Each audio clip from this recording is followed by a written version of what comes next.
everyone, welcome back to my channel. I'm Megan, and today I'm going to be talking about episode 2 of Anna Pigeon, so let's get into it. I really like this show. I'm so glad that USA is bringing back scripted programming because growing up, I think they had a lot of great shows like Covert Affairs, you had Burn Notice, you had Suits, you had Graceland, you had Psych, you had White Collar, you had like all these shows that were actually like really good, competing with top networks like CBS or NBC, ABC, Fox, all that jazz.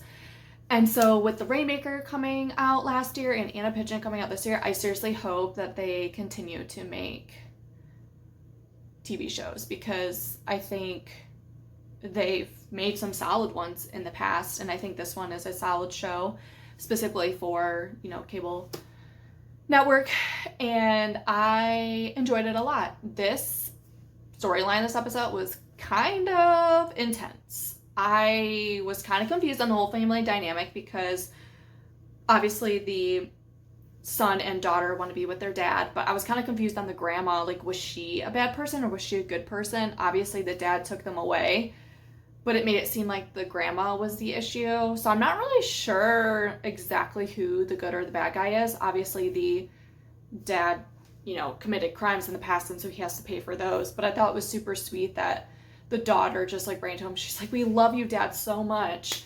And so I hope that he will be able to reunite with his kids after he does his time. We continue to get a little bit of flashbacks with Anna's husband who died.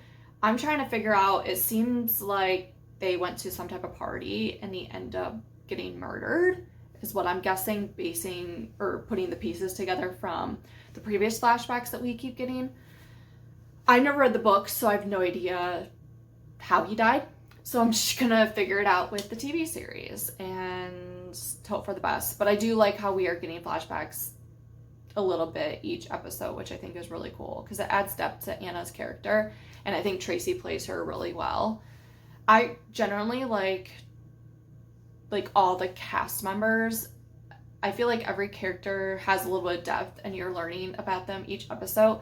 Even the lady, I can't even think of her name, the lady at the front desk who's like answering all the calls and learning that she's allergic to cats, and then her job just like, as like every receptionist, you're putting out fires on the front line because of the other duties of others in the office.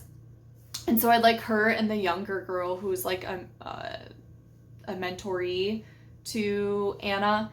I think they're kind of a cute dynamic, and I like how I can't think of the people's names because I feel like they don't say their names that much. But the boss, the guy who's in charge, he ends up like talking on the phone. She's like, "Here, you talk on the phone and talk to them." And so I thought that was kind of funny. I'm interested to learn more about Jesse because I wonder where their relationship is going to go, Jesse and Anna. Jesse's does seem like a little bit younger than her, so he may be like a different stage of life, but I have a feeling he's going to be all in the relationship, and Anna's just not going to be ready considering she is still having dreams. I don't know how long ago her husband died. I don't remember if they said it or not.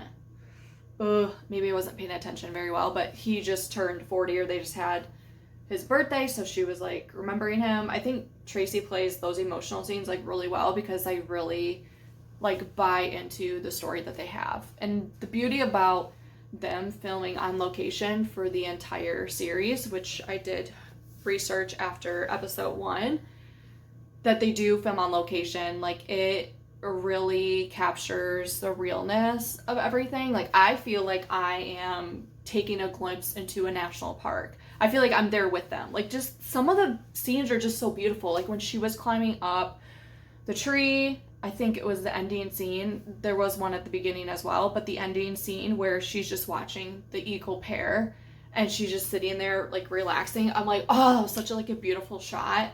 And they did shoot this in Canada. And so it's just gorgeous with all the mountains and everything. Kind of makes me want to go outdoors. Even the beginning of the episode with the brother and sister playing hide and seek, like it just flashed back to childhood about just running around outside. Like you kind of knew where people were, but you were still unsupervised as kids, much different than what it is now. So it was really nice just to kind of see them playing with each other. I thought they had a really cute sibling dynamic. I really like the actor and actress who played the brother and sister. I think they're super cute. And I like how Anna said it, like, oh, their relationship reminds me of me and my sister. And I do really like Anna and her sister's dynamic. I want to learn more about Anna's sister. She lives in New York City, but I don't know. I think it's just really cool to see family members be there for each other or talk every day, because sometimes you don't really see that. And then at the beginning of this episode, where Anna, at the end of the first episode, Anna decides to stay, and so they sing to her at her door, which I thought was so funny. It's just so cute. She's like, never do that again.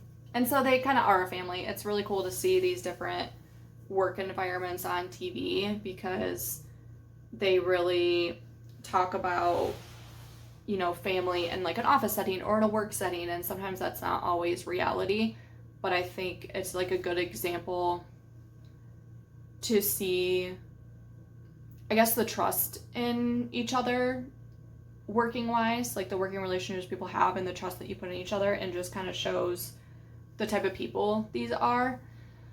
I don't know what's gonna go on with that one guy that has friction with Anna, because you saw towards the end of the episode where he is sitting with her boss at the table, something about selling land or selling something. So I'm a little confused on that. I don't know much about the business aspect of these type of things, but I know that Anna said that the parks are public, so you can't really do anything about that per se. But I really want to know more about the conversation that he is having with Anna's boss, because that's probably definitely going to come to a head later on.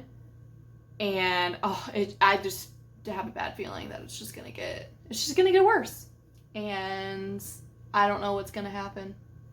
That's it for my thoughts on episode 2. Can't wait for episode 3. Thank you for watching, and I'll see you next time.